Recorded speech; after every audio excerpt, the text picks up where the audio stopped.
As you're watching That Tattoo Chick, I'm going to have to make this video kind of quick because the sun's going down pretty fast and I really don't want to be climbing down in the dark.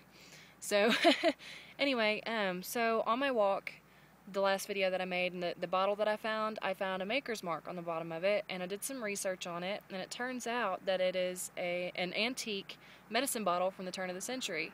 So that kind of inspired me to make this video about witches' bottles. Now, originally, witches' bottles were used for protection, and it's one of the oldest forms of magic.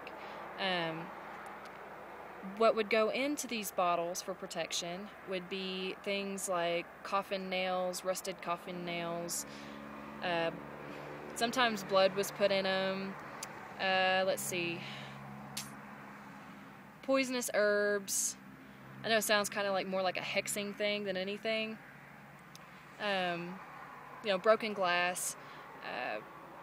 Stuff like that. Anything that was sharp and pointy or anything that was like, that could be used for protection was put in there.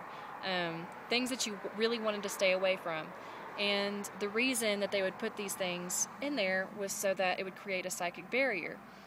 These things, the way that they figured it was these things were things that you wanted to stay away from.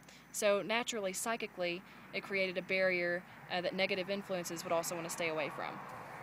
So that was kind of the thing of it. They would bury it somewhere on their property and create a psychic barrier with it. So that was the origins of the witch's bottle. Nowadays, it's been modernized to where you can use them for just about anything. You can even buy them pre-made online, or if you go to festivals, sometimes they'll have them. You can buy them for pretty much anything these days. You can buy them for prosperity. You can buy them for fertility. I know some people make fertility witches bottles and bury them with their gardens every year, and then dig them up the next year and renew them and all that. Put new stuff in them and then put them back in as a form of fertility magic. Some people use them for increasing wealth and luck, things like that. They can be hung in the home and, made to be all pretty, and, you can really get creative with them if you want, like, a clear container to put it in and hang it up in your house, or set it up in a windowsill, something like that. You can really, really make them attractive and make them more of like a centerpiece in your home, so it doesn't draw quite as much attention as witchcraft. So that's one of the reasons for the popularity of the witch's bottle.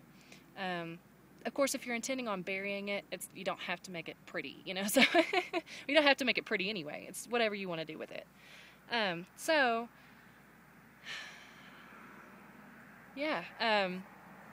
really cheap way to make witches' bottles, and a lot of people don't really think of this. It's cheap and it's discreet. Is you can take Christmas ornaments, like the top can kind of like pop out and you can put it back in. Use those as your witch's bottle. Put whatever you want to in there. Use them for, whatever. Herbs, you can put herbs in them. You can put crystals in them.